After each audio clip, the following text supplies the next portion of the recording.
Hi, everyone. It's Paul Partridge with Remax Crosstown and the rental real estate team. And today we're talking about something that almost nobody in Ontario real estate is discussing properly right now. Buyers finally have power again. Woohoo!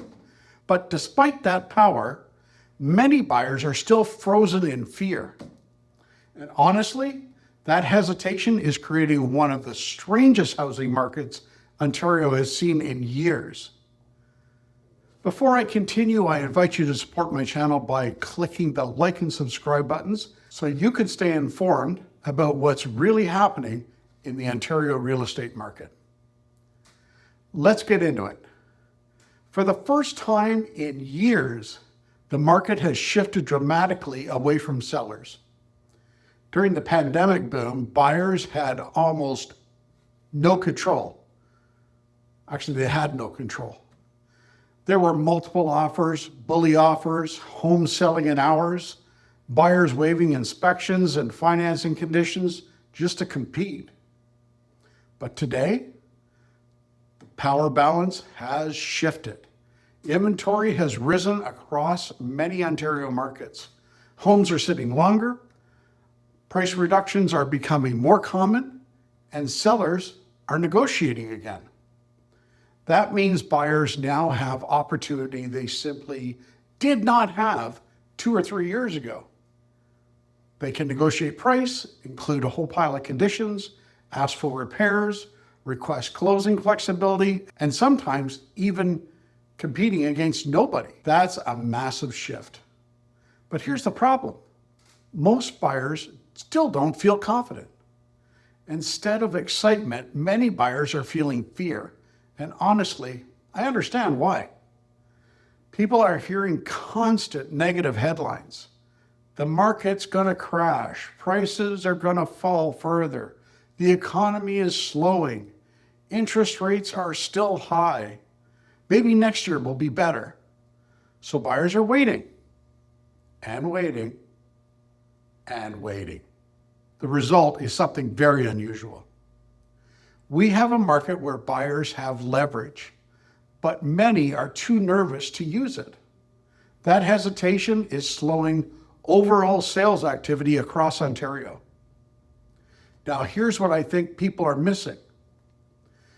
People are trying to perfectly time the real estate market. Most buyers think that they need to buy at the absolute bottom. But unfortunately, historically, very few people actually recognize the bottom while it's happening. In fact, confidence usually returns after prices start rising again. That's when bidding wars return. And that's when buyers lose negotiating power again. Ironically, the best opportunities often happen when uncertainty is at its highest. Now, does that mean that every buyer should run out immediately and buy a house tomorrow? Absolutely freaking not. You should only buy if your finances are stable, your timeline makes sense, and the property fits your long-term goals. But what I'm saying is this. Today's market gives buyers something they haven't had in years: options. And options create negotiating power. Right now, buyers can actually take their time.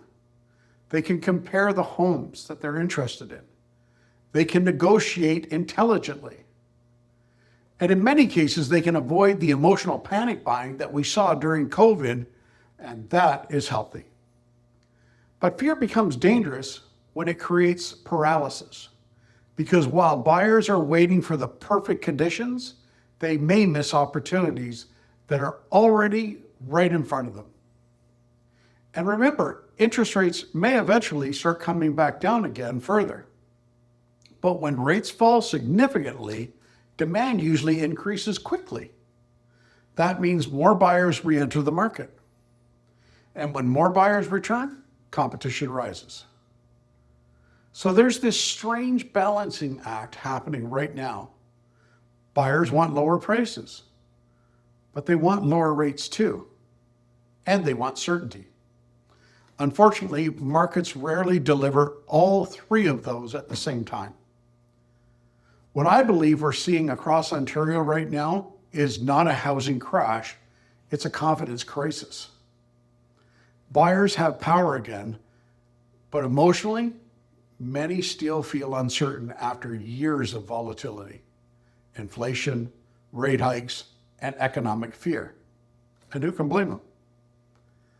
But until confidence improves, we'll likely continue seeing slower sales, longer days on market, more negotiations, and selective buyer activity. Now, I'd love to hear from you. Do you think buyers should take advantage of this market right now, or do you believe prices are still headed much lower? Drop your thoughts in the comments below. And if you're thinking about buying and selling in Barrie or anywhere in the Toronto area and want honest advice based on the current market, feel free to reach out to me through partridgeproperties.ca. Let's just have a 20-minute conversation about your current situation and whether now is the right time for you or not. What do you have to lose except for a little bit of time? What you have to gain is some solid insight that could save you time and potentially a lot of money. Also, if you know somebody that could benefit from what you've heard today, I'll invite you to share this video with them. So again, thanks for watching, and I'll see you on the next video.